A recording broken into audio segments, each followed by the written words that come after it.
So, hello mga Diyosa! Welcome to my YouTube channel. And I'm GTV for my page. So, for today's video nga pala guys is magdidelete na nga sana ako ng video kasi punong-puno na nga ang aking cellphone. So, ayun, nakita ko nga ito. I-delete ko na nga sana ito kasi nga ayan, kumakain kami para kami mga patay gutom. Paano kami naman magiging patay gutom? Eh, tanghali na, hindi pa kami nakakain. So, ayan, yung ulam pala namin dyan, guys, is manok. Kinatay ni Chuck, yung alaga niyang manok. So, ayan, guys, patapos na pala kami kumain dyan. O, diba, wala pa nga si Pudra kasi dyan, tapos na siyang kumain. So, ayan, may una akong video, guys, pero kung makikita nyo yung mga kanin namin, my God, gutom na gutom kami, as in. So, ayan, yan na lang yung, video ko. Kasi patapos na kami kumain. So, diba? Ayan, pinupulot ko siya nga pala yung mga buto-buto ng manok kasi bawal yan ipakulan sa mga aso at saka pusa. Kasi baka mamatay sila guys, diba?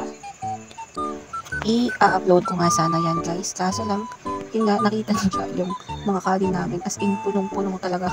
Kaya sabi niya nakakahiya na i-post. So, parang tatapon ko pa yung ulam namin. Yung ulam namin talaga na yan is talagang halos maubos namin yung isang manok. 4 kami kumain dyan. Tsaka naalala ko pala yung pusa namin na puti. Ay, yung binuwag ni Modra kasi napatay na pala yung pag-alaga namin yan. Kasi nagkasakit.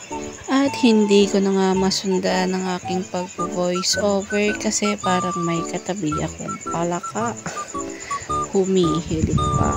Sayang nga yung pagkakataon na ganito guys. Dapat nga talaga binibidyo to at kinikip kasi madalang lang kayong magsama-samang kumain sa hapagkainan na kasama mo ang iyong pamilya.